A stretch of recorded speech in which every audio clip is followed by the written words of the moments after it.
Alright, let's talk about box office bombs. You know, those movies that came out with all the hype, all the marketing, and all the expectation of making boatloads of cash, only to trip their own shoelaces, fall face first into financial ruins, and disappear from theaters faster than Morbius during its second re-release. But here's the thing, box office failure doesn't always mean a movie is bad. Some of the greatest films of all time completely tanked when they first hit the big screen, only to rise from the ashes like the cinematic phoenix. Sometimes a movie is ahead of its time. Sometimes the marketing team just drops the ball so hard you think they were actively sabotaging the film. And sometimes audiences don't just get it at first. So today we're diving into 10 movies that flopped but ultimately won in the long run, becoming cult classics that fans now worship.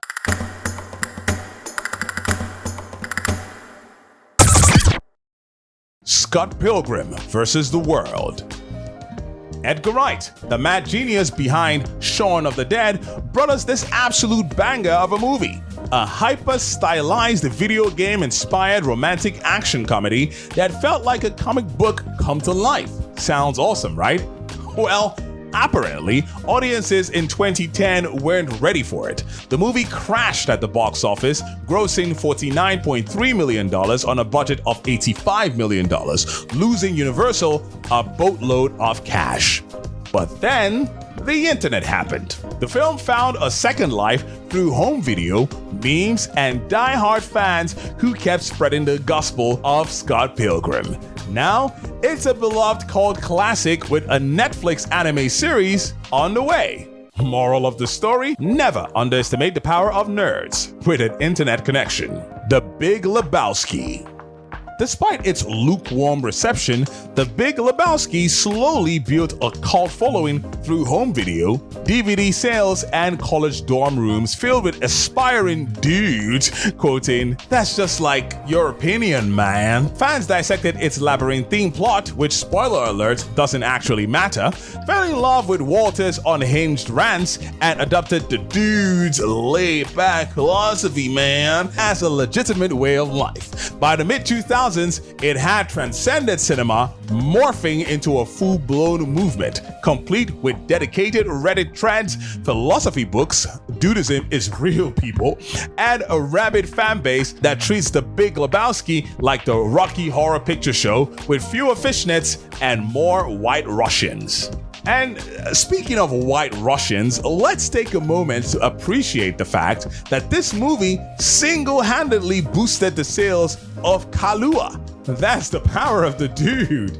Even if audiences weren't ready for it in 1998, they sure as hell are now. Because if there's one thing we've learned over the years, it's that the dude abides, and so do we. The Thing. Poor John Carpenter. The dude gave us one of the best horror films ever made. But in 1982, people were too busy crying over E.T. to appreciate his body horror masterpiece. Critics trashed it, audiences ignored it. Carpenter was so devastated by the reception that it nearly ruined his whole career. But then, horror fans woke up. Over time, The Thing gained a massive cult following, with people realizing, oh wait, this is actually terrifyingly brilliant. Over the years, The Thing became the gold standard for paranoia-fueled horror, with its grotesque shape-shifting creature effects making modern CGI look like a bad PS2 cutscene. The film's sense of isolation, distrust, and sheer "what the hell is that?" turned it into a favorite among horror aficionados, spawning endless debates about who was infected and that infamous blood test scene still making people clench their seats. Now it's hailed as one of the greatest horror films of all time, proving that sometimes audiences just need a few decades to realize they screwed up. Also, fun fact, John Carpenter got the last laugh, because now The Thing is referenced and imitated everywhere. Donnie Darko. Alright, let's be real.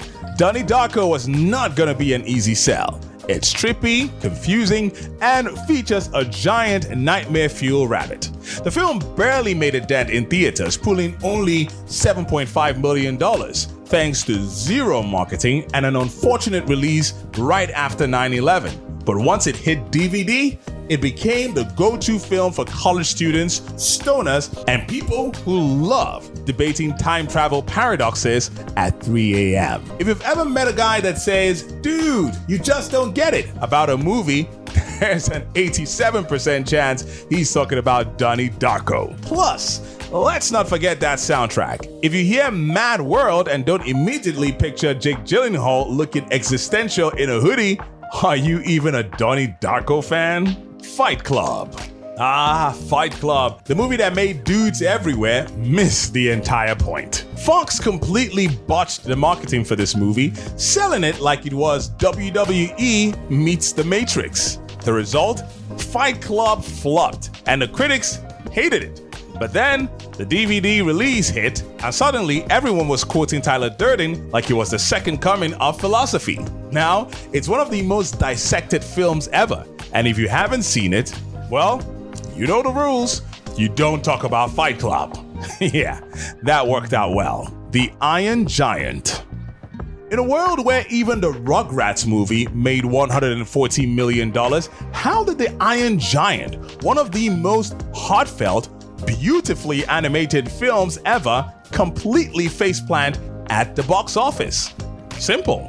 Warner Brothers dropped the ball so hard it left a crater. The studio had no faith in the film, barely marketed it, and basically whispered its release into the void. No McDonald's tie-ins, no flashy trailers, nothing. Audiences didn't even know this movie existed, which is kind of a key ingredient for box office success. But like all great underdogs, The Iron Giant refused to stay buried. Once it hit home video and started airing on Cartoon Network, people finally caught on. Brad Bird's masterpiece wasn't just another kid's movie. It was an emotionally rich story about friendship, fear, and identity, with a giant metal-killing machine who just wanted to be Superman. Now, it's regarded as one of the greatest animated films ever made. And even if you haven't seen it, you know that final word, Superman. If that don't hit you right in the soul, check your circuits. You might just be the real robot here. Blade Runner. In 1982, audiences wanted Star Wars and E.T.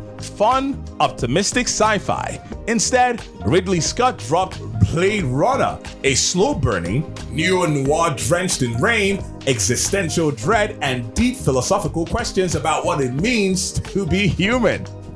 You can almost hear audiences collectively going, where are the space battles? Critics were much kinder to the movie, with reviews calling it visually stunning, but narratively sluggish. The studio even panicked and forced Harrison Ford to record a half-hearted voiceover that sounded like he'd rather be anywhere else. But time has a funny way of sorting things out. As home video and director's cuts emerged, seriously, there are like 7 versions of this movie, people finally saw Blade Runner for what it was, a visually breathtaking, thought-provoking masterpiece. Now, it's widely considered one of the greatest sci-fi films ever made. Then Blade Runner 2049 came out. It was also a masterpiece, but also bombed. Lesson learned?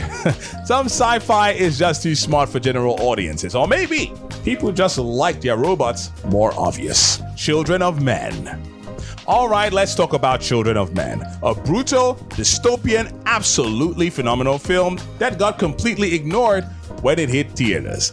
Set in a future where humanity has lost its ability to reproduce, which, given the state of the world, doesn't seem so unrealistic anymore, this movie did everything right.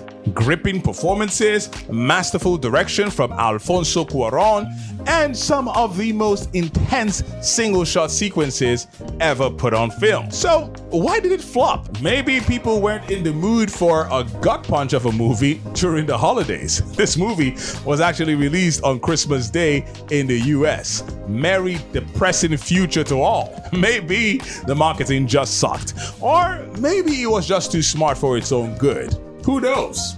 But now, it's hailed as one of the greatest sci-fi films ever made. And if you haven't seen it, do yourself a favor. Just, maybe don't watch it on a bad day. The Shawshank Redemption. How did the Shawshank Redemption bomb? I mean, seriously, This is the Shawshank Redemption. If you Google best movies of all time, this thing is practically permanently glued to the top of the list. Well, here's the deal. 1994 was pretty much stacked. This movie had to compete with Pulp Fiction and Forrest Gump. And when you're up against Tarantino and Tom Hanks, well, you might as well pack it up and go home. The title didn't help either. The Shawshank Redemption. It sounds like an 18th century legal drama about land ownership disputes, not a gripping prison escape film. But then, something crazy happened. Home video and TNT reruns, once people actually watched it, they realized, oh, this is a masterpiece. Now, it's beloved, endlessly quoted, and if you don't get chills at that beach scene at the end, you might be dead inside. The Rocky Horror Picture Show. This is it. The holy grail of cult classics. When the Rocky Horror Picture Show hit theaters in 1975, it absolutely tanked. Critics were confused. Audiences didn't show up. It was dead on arrival. Then came the midnight screenings. Fans turned this weird, campy rock musical fever dream into a full-blown experience, complete with costumes, audience participation, and a level of enthusiasm you usually only see at Comic-Con panels. Now, it's the longest-running theatrical release in history, still playing in select theaters decades later. It went from box office disaster to cultural phenomenon. Moral of the story? Sometimes you just have to do the time warp thing. There you have it. 10 movies that bombed but came back stronger than ever. So, next time someone tells you that box office numbers define a movie's success, remind them of The Thing, Blade Runner, or Scott Pilgrim.